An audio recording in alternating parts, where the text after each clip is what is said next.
हाय दोस्तों, कैसे हैं आप सब। आशा करता हूँ बहुत ही अच्छे होंगे और अपनी जॉब और रिटायरमेंट से रिलेटेड सभी डिसीजंस को बहुत स्मार्टली और बहुत सोच समझ कर ले रहे होंगे। अगर नहीं ले पा रहे हैं तो कोई दिक्कत वाली बात नहीं है, क्योंकि रिटायर श्योर आपकी मदद करेगा। यहाँ पर हम आपके जॉब और रिटायरमेंट से रिलेटेड सभी इंपॉर्टेंट टॉपिक्स पर डिस्कशन किया करते हैं। आज हम आ गए हैं episode 4 of NPS versus UPS की सीरीज़ में, जहाँ हम लोग एक रियल लाइफ केस स्टडी एक गवर्नमेंट एम्प्लॉय की देखेंगे। कैसे देखेंगे? एक कैलकुलेटर का यूज़ करके। एक एक्सेल कैलकुलेटर है जो हम लोगों ने खुद बनाया है। बहुत ही डीप रिसर्च करने के बाद, पूरा एनपीएस और यूपीएस का गैजेट पढ़ने के बाद इस कैलकुलेटर को फ्रेम किया गया है। इनफैक्ट इस वीडियो के लेट होने का रीज़न ही यही है कि हम लोग आपके पास एक सही कैलकुलेटर, एक बहुत ही एक्यूरेट कैलकुलेटर लाना चाहते थे। आपने हो सकता है और भी कैलकुलेटर्स देखे हों जो 90 to 95% फेक या गलत इन्फॉर्मेशन प्रोवाइड करते हैं। तो आइए देखते हैं इस कैलकुलेटर को और समझते हैं एक रियल लाइफ केस एग्जाम्पल। ये देखिए, ये है वो कैलकुलेटर जो हम लोगों ने डिज़ाइन किया है, जिसमें आपको सिर्फ अपनी इन्फॉर्मेशन इन कॉलम्स में फिल करनी है और पूरी कैलकुलेशन खुद ब खुद आपके सामने आ जाएगी। सारी प्रोजेक्शंस, कितना एनपीएस में यूपीएस में पैसा मिल रहा है, वो पूरी calculations with back calculations also. Back and पे जो सारी कैलकुलेशंस हैं, एक एक कैलकुलेशन आपके सामने दी जाएगी, है ना। कुछ भी आपसे छुपाया नहीं जाएगा। इनफैक्ट अगर आप लोगों ने एक यूपीएस एनपीएस का कैलकुलेटर भी देखा होगा जो गवर्नमेंट की तरफ से भी है, ठीक है, उसमें भी वैल्यूज़ थोड़ी सी वेग आती हैं, जहाँ तक मैंने रिसर्च की है, क्योंकि उसमें जो आपकी लास्ट सैलरी है वो कुछ ज़्यादा ही ओवर एस्टिमेटेड आती है। ठीक है, उसके बाद चलिए बाद में करेंगे। पहले देखते हैं अपने इस एग्जाम्पल को। ये देखिए, मिस्टर त्रिलोक यादव हैं जो इस समय एसएससी के पद पर कार्यरत हैं इंडियन रेलवेज़ में। इनकी डेट ऑफ बर्थ हमें डेट ऑफ ईयर से ही लेना देना होता है, तो डेट ऑफ ईयर इनकी 1993 है। इन्होंने 2021 में इंडियन रेलवेज़ को ज्वाइन किया था। रिटायरमेंट एज रेलवे में 60 होती है। अगर आप डॉक्टर हैं तो हो सकता है 62 हो, अगर आप प्रोफेसर हैं किसी कॉलेज में तो 65 भी हो सकती है। इंडियन रेलवे में 60 होती है, इसलिए हमने 60 कंसिडर करी है। ठीक है, तो date of retirement, basically year of retirement इनका खुद ब खुद कैलकुलेट हो जाएगा। 2053 में रिटायर हो जाएंगे और 2021 से 53 में इन्होंने मतलब 22 साल की अपनी एक क्वालिफाइंग सर्विस को कंप्लीट किया है। इस समय ये ग्रेड पे और जो इनका लेवल है वो ग्रेड पे 4600 है, लेवल 7। लेकिन जब ये 2021 में आए थे तब ये एज एसएससी नहीं आए थे, ये एज जूनियर इंजीनियर आए थे। उस समय उनका ग्रेड पे लेवल 6 का था, 4200 ग्रेड पे का। ठीक है, 2024 में इनकी प्रमोशन हुई थी। तो करंट बेसिकली आज की डेट पे इनकी जो मंथली बेसिक पे है वो कितनी है? 46,200। इस टाइम पर जो करंट डीए है वो 55% है, आप सबको पता है। और expected DA increase every year, मतलब इनकी रिटायरमेंट तक हर साल कितना डीए बढ़ेगा उसको हमने मान लिया है 5%। हमने इसका थोड़ा लोअर साइड पे जूम किया है, क्योंकि आपको पता है जो करंट गवर्नमेंट है, अगर यही चलती रही तो ये गवर्नमेंट एम्प्लॉय के फेवर में बहुत ज़्यादा डिसीजंस नहीं लेती है। आपने देख ही लिया होगा, पहले आज से 10 साल पहले की बात करूँ तो 10-14% भी बढ़ जाता था डीए, लेकिन अभी आप 1-2 साल पहले की देखें तो 5-6% से ऊपर नहीं बढ़ रहा है एक साल में डीए। तो सेफ साइड रहने के लिए मैंने इस डीए को 5% मान लिया है कि 5% एनुअली ये हमारा डीए बढ़ेगा। मिस्टर यादव का जो एग्जिस्टिंग टायर 1 में एनपीएस कॉर्पस है आज की डेट में वो 6 लाख कुछ रुपए था, तो हमने 6 लाख मान लिया है। और इनका जो कॉर्पस में जो भी पैसा जमा है ना, जो उसका एक्सपेक्टेड रिटर्न कितना होगा आने वाले समय में इनके रिटायरमेंट तक, उसको हमने 8% मान लिया है। और ये कौन से कॉर्पस की बात हो रही है? एनपीएस में आप सब जानते हैं, आपने मेरी पिछली वीडियोस देखी होंगी तो आपको पता होगा, एनपीएस में सिंगल ही कॉर्पस होता है जिसमें आपका 10% पैसा और गवर्नमेंट का 10% पैसा जमा होता है। लेकिन यूपीएस में दो कॉर्पस होते हैं, एक इंडिविजुअल कॉर्पस और एक पूल्ड कॉर्पस। तो यहाँ पर ये जो हम एक्सपेक्टेड रिटर्न मान रहे हैं वो इंडिविजुअल कॉर्पस की मान रहे हैं। ठीक है, अगर आपको ये चीज़ें नहीं समझ में आ रही हैं क्या है कॉर्पस, अभी मैं बताऊंगा क्या एन्युटी का हम कितना परसेंट मानेंगे। अगर आपको ये चीज़ें नहीं पता है तो प्लीज़ मेरी गुजारिश है आप पहले मेरी जो एपिसोड 1, 2 और 3 हैं उनको एक बार देखिए, क्योंकि अगर आपको बेसिक फैक्टर्स, बेसिक चीज़ें ही नहीं पता होंगी तो इस कैलकुलेटर में कैलकुलेशन समझने का कोई खास फ़ायदा आपको होगा नहीं और आप आधी वीडियो में वीडियो छोड़कर चले जाएंगे। ठीक है, तो एक्सपेक्टेड रिटर्न जो कॉर्पस में है, कॉर्पस में आपका और गवर्नमेंट का कंट्रीब्यूशन जमा होता रहता है और आपके रिटायरमेंट तक कुछ उसमें रिटर्न होगा, क्योंकि पैसा आपका इन्वेस्ट हो रहा है तो ऑब्वियसली कुछ ना कुछ रिटर्न आएगा। तो हमने उसे फॉर सेफ साइड 8% मान लिया है और इसके पीछे भी बहुत सारी रिसर्च है, ऐसे ही मैंने इसे 8% नहीं माना है। ठीक है, फिर एक्सपेक्टेड एन्युटी रिटर्न। एन्युटी का कॉन्सेप्ट सिर्फ और सिर्फ एनपीएस में है, आपको पता होगा। यूपीएस में एन्युटी का कॉन्सेप्ट नहीं है, क्योंकि यूपीएस में पेंशन डायरेक्टली हमारी किससे रिलेट करती है? लास्ट ईयर के एवरेज बेसिक पे प्लस डीए पर। तो एनपीएस में एन्युटी का कॉन्सेप्ट है, तो एन्युटी कितना रिटर्न देगी वो मैंने मान लिया है 5%, एक सेफर साइड रहने को। और ये देखिए, ये अपने आप कैलकुलेट हो जाएगा कि जब आप रिटायर होंगे तो उस समय लास्ट ईयर की कह लीजिए जो बेसिक एवरेज पे है मंथली वो कितनी होगी आपकी? 3,21,845 रुपये। इतनी चीज़ क्लियर है। तो हमने बेसिक डिटेल्स को जान लिया है मिस्टर यादव की। और आगे बढ़ने से पहले एक और चीज़, ये जो पूरी कैलकुलेशंस हैं ये किस पर बेस्ड हैं? ये देखिए, ये क्या है? 7 CPC का पे मैट्रिक्स। अगर आप एक गवर्नमेंट एम्प्लॉय हैं तो गवर्नमेंट आपको आज ही बता देती है कि आज आपकी बेसिक पे इतनी है और आने वाले कितने समय में आपकी बेसिक पे कितनी होने वाली है। तो ये सारी कैलकुलेशन बहुत ही एक्यूरेट हैं और 7th CPC के मैट्रिक्स पर ही बेस्ड हैं। ठीक है, अब देखते हैं, ये सारी बेसिक डिटेल्स थी मिस्टर यादव की। अब देखते हैं सबसे पहले एनपीएस की कैलकुलेशन। थोड़ा सा और जूम इन कर लेता हूँ मैं ताकि आपको देखने में आसानी हो। देखिए समझते हैं एनपीएस की कैलकुलेशन को। इतने पार्ट पर ध्यान दीजिएगा। टोटल जो एम्प्लॉय का कंट्रीब्यूशन है ना, 10% का रहता है एनपीएस में, आपको पता है। तो रिटायरमेंट तक इस मिस्टर यादव ने, एम्प्लॉय ने कितना कंट्रीब्यूट किया, 61,67,000 रुपीज़ 532। क्लियर है, 61 लाख रुपीज़ लगभग मिस्टर यादव ने कंट्रीब्यूट किया। सरकार ने इनके लिए कितना कंट्रीब्यूट किया, 14%, जो बना लगभग 86 लाख रुपीज़। अब इस पूरे पैसे पर क्या लगेगा, 8% का हमने रिटर्न माना है, एक्सपेक्टेड रिटर्न है हमारा, है ना। तो इस पूरे पैसे पर 8% का रिटर्न लगने के बाद टोटल एनपीएस का corpus at the time of retirement कितना हो गया, ये हो गया 5 करोड़ रुपए अप्रॉक्सीमेटली। कितना हो गया, 5 करोड़ रुपए। अब इस 5 करोड़ को देखकर बहुत खुश मत होइएगा, क्योंकि मैं आपको आगे दिखाऊंगा कि इस 5 करोड़ की अगर मैं इन्फ्लेशन को एडजस्ट कर लूँ 30 साल बाद इस 5 करोड़ की क्या वैल्यू होगी। ठीक है, चलिए कोई बात नहीं, बट पहले समझते हैं। 5 करोड़ रुपए आपका टोटल जमा हो गया एनपीएस के कॉर्पस में। उसका आप अप टू 60% विड्रॉ कर सकते हैं, बिल्कुल कीजिएगा। तो 60% आपने विड्रॉ कर लिया तो आपके खाते में उसी टाइम आ जाएगा लगभग 3 करोड़ रुपए। ठीक है, 3 करोड़ रुपए आपके खाते में आ गया लमसम, एक मुश्त राशि आपके बैंक अकाउंट में उसी टाइम आ जाएगी, टैक्स फ्री, कोई इशू नहीं है। यहाँ तक बात क्लियर है। अब एनपीएस में लमसम विड्रॉल का प्रोविजन है, लेकिन लमसम पे आउट का कोई प्रोविजन नहीं है। लमसम पे आउट का प्रोविजन कहाँ है, यूपीएस में। तो इसकी बात हम यूपीएस में ही करेंगे।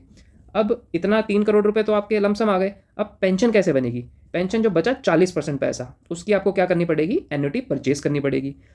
अब कितने पैसे की एन्युटी परचेज होगी, 5 करोड़ में से लगभग 3 करोड़ चले गए, कितने करोड़ बचे, 2 करोड़। 2 करोड़ की हम आपने क्या करी, एक एन्युटी परचेज कर ली। ठीक है, कितने परसेंट पर करी, 5% पर। तो देखिए अब पेंशन कितनी बनेगी आपकी, ये देखिए। अब हम समझते हैं पेंशन कितनी बनेगी। 2 करोड़ को 5% की एन्युटी पर अगर आपने खरीदा तो आपकी मंथली पेंशन बनी 83,974 रुपीज़। यहाँ तक बात क्लियर है। अब देखिए जादू इन्फ्लेशन का। आज की डेट में अगर आप रिटायर हो जाते हैं तो उस 83 या 84,000 की वैल्यू आज कितनी है, 16,000, मात्र 16,000, 16,500 रुपये आप कह सकते हैं। देख रहे हैं आप, उस 84,000 की वैल्यू आज की डेट में कितनी है, लगभग 16,500 रुपये सिर्फ। और जो आपके लमसम आया था बैंक अकाउंट में 3 करोड़ रुपए, उसकी आज की डेट में वैल्यू कितनी है, मात्र 59 लाख, 60 लाख मान लीजिए। ठीक है, मान लीजिए आज की डेट में आप रिटायर हो रहे हैं तो आपके खाते में 60 लाख रुपए आया है, तो क्या ही कर पाएंगे आप, कुछ नहीं। चलिए खैर, इन्फ्लेशन की बात को साइड में रखते हैं। एनपीएस की चीज़ें क्लियर हो गई, अब बढ़ते हैं यूपीएस की तरफ। ये देखिए, अब यूपीएस की कैलकुलेशन को समझते हैं। आपका कंट्रीब्यूशन 10% कितना हुआ, 61 लाख रुपीज़। गवर्नमेंट का भी इक्वल ही कंट्रीब्यूशन रहता है यूपीएस में, ना ज़्यादा ना कम। तो गवर्नमेंट का भी कितना हो गया, 61 लाख रुपीज़। अब इन दोनों कंट्रीब्यूशन पे एक्सपेक्टेड रिटर्न कितना माना था हमने, 8%। तो ये पैसा कितना हो गया, लगभग 4.2 करोड़ रुपीज़। ठीक है, जो आपके कॉर्पस में, इंडिविजुअल कॉर्पस में जमा हो गया आपके रिटायरमेंट के टाइम पे। इसका आप 60% विड्रॉ कर लेंगे, जो आपको करना ही है। गवर्नमेंट आपको ऑप्शन दे रही है, लेकिन मैं नहीं दे रहा। मैं कह रहा हूँ इसको विड्रॉ करिए, बिल्कुल करिए, उसी में ही आपका फ़ायदा है। अब जब आप इस 4 करोड़ का 60% विड्रॉ कर लेंगे तो कितना हो गया, ये लगभग 2.6 करोड़ आपने विड्रॉ कर लिया लमसम। ये एक मुश्त राशि आपके बैंक अकाउंट में टैक्स फ्री आ जाएगी। यहाँ तक चीज़ें क्लियर है। अभी मैंने आपको बताया कि यूपीएस में लमसम विड्रॉल के अलावा एक लमसम पे आउट का भी ऑप्शन है ना। ऑप्शन क्या मतलब, आपको मिलता ही है, ये भी आपको एक टैक्स फ्री पैसा मिलता है। कितना मिलता है, मोटा मोटा कैलकुलेशन की बात करूँ तो 30 साल के सर्विस पे आपको अपनी लास्ट सैलरी का लगभग 6 महीने की सैलरी और मिल जाती है। ठीक है, तो बेसिकली ये पैसा प्लस ये पैसा मिलाकर आपको एक मुश्त आपके बैंक अकाउंट में जमा हो जाएगा। अब देखिए यूपीएस में आपको कितना लमसम है, कितनी पेंशन मिल रही है। पेंशन की बात करते हैं तो टोटल पेंशन आपको मिलेगी 60% निकालने के बाद 64,000 रुपीज़। ठीक है, और आज के टाइम पे उस पेंशन की कितनी वैल्यू है, अगर मैं 6% इन्फ्लेशन की बात कर रहा हूँ और मैंने सिर्फ 6% इन्फ्लेशन को माना है, आज की डेट पे इन्फ्लेशन इससे कहीं ज़्यादा है, बट स्टिल 6% इन्फ्लेशन को मानते हुए आज की डेट पे वो 64,000 की वैल्यू है, लगभग 12,500 रुपये। और वो जो पैसा 25 लाख प्लस 2.5 करोड़ प्लस 20 लाख रुपए जो आया था, ये लगभग कितना हो गया, ये 2.7 या 2.8 करोड़ रुपीज़ आप मान सकते हैं, जो आपके बैंक अकाउंट में जमा हो जाएगा एक मुश्त लमसम। ठीक है, और उस लमसम की प्रेजेंट वैल्यू देख लीजिए कितनी है, सिर्फ 54 लाख रुपीज़। अब यूपीएस की पेंशन और एनपीएस की पेंशन में क्या फ़र्क है कि एनपीएस की पेंशन फिक्स्ड है, वो टाइम के साथ बढ़ेगी नहीं, लेकिन इस नोट को पढ़िए, monthly pension in UPS increases with increase in inflation. मतलब टाइम के साथ आपकी ये जो 64,000 रुपीज़ हैं, ये फिक्स नहीं है। जैसे जैसे टाइम बढ़ेगा जैसे आज आपको भी डीए बढ़ रहा है, तो रिटायरमेंट पर जैसे ओपीएस में मिलता था डियरनेस रिलीफ, तो वो डियरनेस रिलीफ आपको यूपीएस पर भी मिलेगा। तो बेसिकली ये जो 64,000 रुपये हैं, ये फिक्स ना होकर ये क्या होगा, बढ़ते रहेंगे। यहाँ तक चीज़ें क्लियर है। अब एक बार दोनों को साइड बाय साइड कंपेयर कर लेते हैं, बिल्कुल साइड बाय साइड रखकर देखते हैं। ये देखिए, एनपीएस में आपके कितनी पेंशन बन रही थी, लगभग 84,000, यूपीएस में लगभग 64,000। एनपीएस में लगभग आपको एक मुश्त लमसम पैसा कितना मिल रहा था, 3 करोड़, यहाँ मिल रहा है 2.8 करोड़। ठीक है, तो देखिए मान लीजिए कि लमसम जो आपको पैसा मिल रहा है ना, दोनों में बहुत ज़्यादा डिफरेंस नहीं है। अगर मैं प्रेजेंट वैल्यू की बात भी करूँ तो यहाँ पे आपको 59 लाख मिल रहा है, यहाँ पे आपको 54.69 लाख मिल रहा है। तो ये मान के चलिए जो लमसम पैसा है ना, वो मोटा मोटा सा सेम ही है, 4-5 लाख का डिफरेंस की बात नहीं कर रहा हूँ मैं, मोटा मोटा आप लमसम को सेम मान लीजिए। ठीक है, उसके बाद पेंशन को देखिए ज़रा। अब ये जो 84,000 पेंशन, ये फिक्स्ड है, ये बढ़ेगी नहीं, लेकिन ये 64,000 बढ़ेगी। तो क्या यहाँ तक देखकर आप समझ पाए कि एनपीएस अच्छा है यूपीएस? जी नहीं। वो कॉन्सेप्ट आपको कैसे समझ में आएगा, थोड़ा सा आगे, थोड़ा सा वेट करिए, अब देखते हैं। उसके लिए आपको समझना पड़ेगा, अब इस चीज़ को समझिए कि रिटायरमेंट के बाद पर ईयर एनपीएस और यूपीएस में आपको कितना पैसा मिल रहा है, depending on your life expectancy. कि मान लीजिए आप 65 साल तक ज़िंदा रहते हैं, तो आपको एनपीएस में कितना लगभग पेंशन मिल जाएगी और यूपीएस में कितनी मिल जाएगी। अगर आप 100 साल तक ज़िंदा रह लेते हैं, तो आपको टोटल एनपीएस में कितनी पेंशन मिलेगी और यूपीएस में कितनी मिलेगी। ये देखिए, अगर मैं बात करूँ कि अगर आप 65 साल तक ही ज़िंदा रहते हैं, ठीक है, तो एनपीएस में जो पैसा मिलेगा आपको, कितनी मिल रही थी पेंशन, 83,000 84,000 लगभग, इंटू 12 कर लेंगे तो 1 साल की आ जाएगी। और 61 से लेकर 65 साल मतलब 5 साल हो गए, तो 84,000 इंटू 12 इंटू 5 करेंगे तो ये कितना आ गया, लगभग 50 लाख रुपए पेंशन आप सरकार से ले चुके होंगे। लेकिन यूपीएस में कितना ले चुके होंगे 65 साल जीने तक, लगभग 45 लाख रुपए। ठीक है, तो यहाँ तक तो एनपीएस ही फ़ायदेमंद लग रही है, तो 65 साल तक तो एनपीएस ही फ़ायदेमंद लग रही है। लेकिन अगर आप 70 साल तक जी गए तो देखिए एनपीएस में लगभग आपका 1 करोड़ रुपए मिलेगा, है ना, यहाँ लगभग 1 करोड़ से थोड़ा ज़्यादा। तो यहाँ पर 1,76,000 आपको मिल रहा है एनपीएस में, है ना, और यहाँ पर 1,01,96,000। तो यूपीएस में आपको ज़्यादा पैसा मिल गया 70 साल तक जीने तक। अब देखेंगे जैसे जैसे आपकी लाइफ एक्सपेक्टेंसी बढ़ती रहेगी, देखिए 100 साल पे देखते हैं, अगर आप 100 साल तक जी लिए तो एनपीएस में आपको टोटल आप 4 करोड़ ले पाएंगे सरकार से, लेकिन यूपीएस में लगभग 6.8 करोड़, 7 करोड़ मान लीजिए, 3 करोड़ का डिफरेंस आ गया। अब वो कौन सा पॉइंट है, वो कितनी एज है कि जिस एज से ज़्यादा जीने पे मुझे यूपीएस फ़ायदेमंद लगने लग जाएगी, या उस एज से कम जीने पर मेरे लिए एनपीएस ज़्यादा फ़ायदेमंद रहेगी, उसे बोलते हैं देखिए ब्रेक इवन पॉइंट। इन एम्प्लॉय के केस में, मिस्टर यादव जी के केस में, जो ब्रेक इवन पॉइंट है वो आया है 67.5 ईयर्स ऑफ एज पे। मतलब कि 67.5 ईयर से ज़्यादा अगर मिस्टर यादव जी जी गए तो उनके लिए यूपीएस फ़ायदेमंद होगी, लेकिन अगर वो इससे कम जीते हैं तो उनके लिए एनपीएस फ़ायदेमंद रहेगी। अब कुछ लोगों का डाउट होता है कि सर हम कितना ही जी लेंगे, अगर हम रिटायरमेंट होते ही अगले साल ही हमारी डेथ होगी अनफॉर्चुनेटली, फिर देखिए वो किसी को नहीं पता, वो ना आपको आज बैठे पता है कि आप कितना जिएंगे, ना मुझे पता है कि आप कितना जिएंगे, है ना। हम बात कर सकते हैं साइंटिफिक एविडेंस पर। देखिए एक और गलतफहमी मैं आज लोगों की आप दूर करता हूँ। लाइफ एक्सपेक्टेंसी जैसे जैसे टाइम बीत रहा है ना, जैसे जैसे हम लोग फ्यूचर में जा रहे हैं, बढ़ रही है। ये देखिए, ये आप सर्च कर सकते हैं गूगल पर। 1960 में एक एवरेज इंडियन की जो लाइफ एक्सपेक्टेंसी थी वो थी 43 ईयर्स। मतलब एक एवरेज इंडियन गाय 43 ईयर्स तक ही जिंदा रहता था। ठीक है, 1990 में ये बढ़कर कितनी हो गई, 59 साल, मतलब बढ़ गई। 2025 में ये आज की डेट में बात करूं तो एवरेज एज कितनी है एक इंडियन की, वो है 68 ईयर्स। और अगर मैं इसे एक्स्ट्रापोलेट करूं, ठीक है, तो 2050 में, है ना, लगभग जब इनकी रिटायरमेंट है 2053 में, उसके आसपास की बात करूं तो जो एवरेज लाइफ एक्सपेक्टेंसी है वो कितनी है, 78 ईयर्स।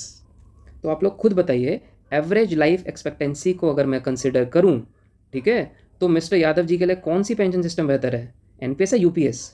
बिल्कुल यूपीएस, क्योंकि 78 ईयर्स देखिए कहाँ तक आ रहा है, लगभग यहाँ पर, है ना, 78 ईयर्स में इनको एनपीएस से ये कितना पैसा ले पाएंगे, 2 करोड़ रुपए, लेकिन यूपीएस से इनको कितना मिल जाएगा, 2.5 करोड़ रुपए। आप लोगों का कोई भी डाउट है तो आप लोग कमेंट सेक्शन में मुझसे पूछ सकते हैं। और फिर भी आपको लगता है कि आप इस तामझाम में नहीं पढ़ना चाहते, या आपके पास इतना टाइम नहीं है, या आपके पास अब इस एज में इतनी क्षमता नहीं बची है कि आप इन दोनों स्कीम्स की कॉम्प्लेक्सिटीज़ को समझ सकें, तो कोई इशू नहीं है, रिटायरश्योर आपकी मदद करेगा। कैसे? हम आपसे एक मिनिमल कंसल्टेशन फ़ीस लेकर आपके लिए आपके फैक्टर्स को ध्यान में रखते हुए, सिर्फ इतना ही नहीं जितना मैंने आपको इस एक्सेल में दिखाया, इसके अलावा भी आपके पर्सनल फैक्टर्स को ध्यान में रखते हुए आपके लिए एक कस्टमाइज्ड पेंशन रिपोर्ट देते हैं, जिसमें हम अपनी तरफ से आपको एक ऑनेस्ट रिकमेंडेशन देते हैं। अगर आप लोग उस कंसल्टेशन को चाहते हैं तो इस वीडियो के डिस्क्रिप्शन में आपको गूगल फॉर्म का लिंक मिलेगा। अपनी सारी डिटेल जो जो पूछी गई हैं उन्हें भरिए, एक मिनिमम कंसल्टेशन फ़ीस पे कीजिए और 24 घंटे के अंदर अंदर हम आपको एक कंप्लीट पर्सनलाइज्ड रिपोर्ट जो सिर्फ आपके लिए होगी वो आपको हम मेल पर शेयर करेंगे। और फिर भी अगर आपको कोई डाउट हो तो कॉल पर भी हम आपके सारे डाउट्स लेंगे। और अगर आपको ये वीडियो अच्छी लगी है तो हमारे इस चैनल को सब्सक्राइब करेगा, अपने दोस्तों के साथ, अपने कलीग्स के साथ इस वीडियो को शेयर करिएगा और कोई भी इशू आता है तो कमेंट्स में पूछिएगा। थैंक यू, मिलते हैं अगली वीडियो में।